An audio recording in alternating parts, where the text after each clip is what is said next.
അടുത്ത കാലത്താണ് CPM ഹർത്താൽ വേണ്ടെന്ന ആശയത്തിലേക്ക് മാറിയത്. എന്നാൽ പണിമുടക്കിനെ പോലും ഹർത്താലാക്കി മാറ്റി ജനജീവിതം സ്തംഭിപ്പിക്കുകയാണ് CPM ശരിക്കും ചെയ്യുന്നത്. ശബരിമല വിഷയത്തിലും ദേശീയ പണിമുടക്കുമായി ബന്ധപ്പെട്ട ആക്രമണങ്ങളുടെ പേരിലും പാർട്ടിയുടെ ഇരട്ടത്താപ്പാണ് വ്യക്തമാകുന്നത്. കേരളം കണ്ട അക്രമം, ഹർത്താലിനും പ്രതിഷേധത്തിനും ശേഷം പോലീസ് കൈക്കൊണ്ട നടപടികളുടെ കാര്യത്തിൽ പോലും ഇരട്ടത്താപ്പ് വ്യക്തമാണ്. സംഘപരിവാറുകാർക്കെതിരെ നിയമം നോക്കി വിട്ടുവീഴ്ചയില്ലാതെ നടപടി കൈക്കൊള്ളുന്ന കേരള പോലീസ് എന്നാൽ CPMകാരുടെ കാര്യത്തിൽ മെല്ലെപ്പോക്കാണ്.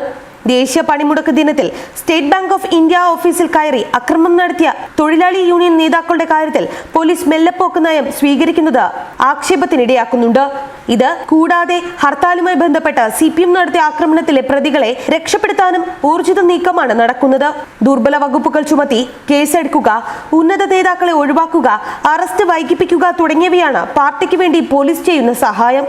ഉന്നത നിർദ്ദേശങ്ങളുടെ അടിസ്ഥാനത്തിലാണ് ഈ നടപടി. സെക്രട്ടേറിയറ്റിന് സമീപം SBI ശാഖ ആക്രമിച്ച കേസിൽ നിന്ന് NGO യൂണിയന്റെ ഉന്നത നേതാക്കളെ ഒഴിവാക്കിയ നീക്കമാണ് ഒടുവിലത്തേത്. CPM ബന്ധമുള്ളവർ പ്രതികളായ മറ്റു കേസുകളിലും പോലീസിന് തണുപ്പൻ നിലപാടാണ്. കോഴിക്കോട് ജില്ലയിലെ ഫറൂഖിൽ ജനുവരി 3-ന് ഹർത്താലിൽ പോലീസിനെ ആക്രമിച്ച കേസിലെ 10 പ്രതികളിൽ 2 പേർ CPM ഏരിയ കമ്മിറ്റി അംഗങ്ങളാണ്. 4 പേർ ഫറൂഖ് നഗരസഭാ കൗൺസിലർമാർ. പക്ഷേ ആരെയും അറസ്റ്റ് ചെയ്തിട്ടില്ല. പണിമുടക്ക് ദിനത്തിൽ ജോലിക്കെത്തിയ വയനാട് കളക്ടറേറ്റ് ജീവനക്കാരന്റെ കൃത്യനിർവഹണം തടസ്സപ്പെടുത്തിയ കേസിൽ കണ്ടാലറിയാവുന്ന 10 പേർക്കെതിരെ കൽപ്പറ്റ പോലീസ് കേസെടുത്തെങ്കിലും തുടർ നടപടിയില്ല. തൃശൂർ വടക്കാഞ്ചേരിയിൽ ഹർത്താൽ തലേന്ന് BJP ഓഫീസ് ആക്രമിച്ച സംഭവത്തിൽ 5 CPM പ്രവർത്തകരാണ് പ്രതികൾ. ഒരാളെ മാത്രമാണ് അറസ്റ്റ് ചെയ്തത്. ഹർത്താൽ ദിനത്തിൽ ഒറ്റപ്പാലത്ത് കോൺഗ്രസ് നേതാവ് NK കൃഷ്ണൻകുട്ടിയെ വെട്ടിയ കേസിൽ പ്രതികളായ 10 DYFI പ്രവർത്തകരെയും അറസ്റ്റ് ചെയ്തിട്ടില്ല. അതേസമയം ഹർത്താൽ ദിവസവും അതിനുശേഷവും നടന്ന അക്രമ സംഭവങ്ങളിലെ പ്രതികളെ മുഴുവൻ 2-ാം ദിവസം തന്നെ പിടികൂടി.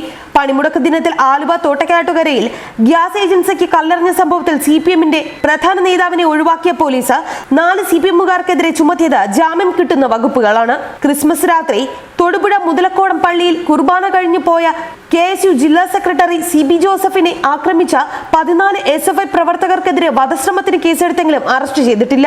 ചിലർക്കെതിരെ നിസ്സാര വകുപ്പുകൾ ചുമത്തുകയും ചെയ്തു.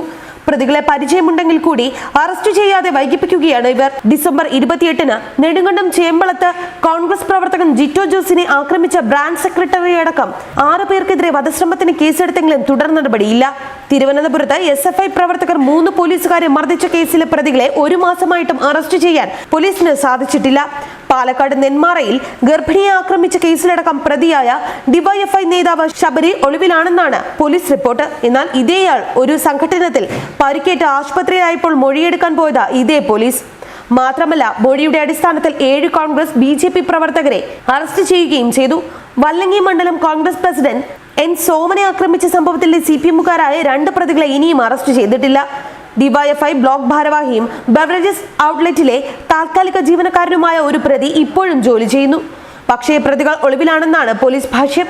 അതേസമയം കണ്ണൂർ കോർപ്പറേഷൻ കൗൺസിലർമാരുടെ വാട്സ്ആപ്പ് ഗ്രൂപ്പിൽ അശ്ലീല പോസ്റ്റ് ഇട്ടതിന് CPM കൗൺസിലർമാർക്കെതിരെയും ഗ്രൂപ്പ് അഡ്മിനായ മേയർക്കെതിരെയും കോൺഗ്രസ് കൗൺസിലർ 2 മാസം മുൻപ് നൽകിയ പരാതിയിൽ കേസെടുത്തതല്ലാതെ അറസ്റ്റ് രേഖപ്പെടുത്തിയില്ല. താളിപ്പറമ്പിൽ വയൽക്കിളികളുടെ സമരപ്പന്തൽ കത്തിച്ച സംഭവത്തിൽ 13 പേരെ പ്രതികളാക്കി കേസെടുത്തെങ്കിലും അറസ്റ്റിലായത് 4 പേർ മാത്രം. സമര നേതാവ് സുരേഷ് കീഴാറ്റൂരിന്റെ വീട് ആക്രമിച്ച സംഭവത്തിൽ ഒരാളെ പോലും അറസ്റ്റ് ചെയ്തിട്ടുമില്ല. ഇത്തരം നിരവധി സംഭവങ്ങളിലാണ് പോലീസ് ഇരട്ടത്താപ്പ് നിലപാട് കൈക്കൊള്ളുന്നത്. മറ്റു പാർട്ടിക്കാരോട് പ്രതികാര ബുദ്ധിയോടെ പെരുമാറുന്ന പോലീസ് എന്നാൽ CPMകാരുടെ കാര്യത്തിൽ കൃത്യമായ ഇരട്ടത്താപ്പാണ് കൈക്കൊള്ളുന്നത്. ചുരുക്കത്തിൽ പോലീസ് സ്റ്റേഷനുകളിൽ നിന്നും നീതി ലഭിക്കുന്നില്ലെന്ന് മറ്റു പാർട്ടിക്കാർ പറയേണ്ട അവസ്ഥയാണ് ഇപ്പോൾ. ന്യൂസ് ഡെസ്ക് മറുനാടൻ TV.